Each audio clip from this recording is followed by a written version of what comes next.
Minisitiri w'ubutabera wa Gambia Abubakar Tambadou yavuze ko abacamanza b'urukiko mpuzamahanga mu Buholandi bagomba gushaka uburyo jenoside ikorerwa abayisilamu b'abarohinga muri Birmania ihagarara. Batangiye iminsi 3 yo kumva ibirego by'uko Birmania yarenze ku itangazo rya ONU ryo mu 1948 ryerekeye jenoside.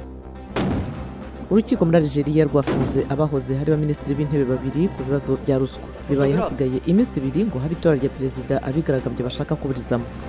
Umushinga w'itegeko urimo kwigirwa mu nteko ishinga amategeko ya Cameroon ushobora guha abo mu ntara zivuga icyongereza mu burengerazuba bw'igihugu sitati idasanzwe mucyo abantu bizeye ko kizatuma urugomo rw'abashaka kwitandukanya ruhagarara.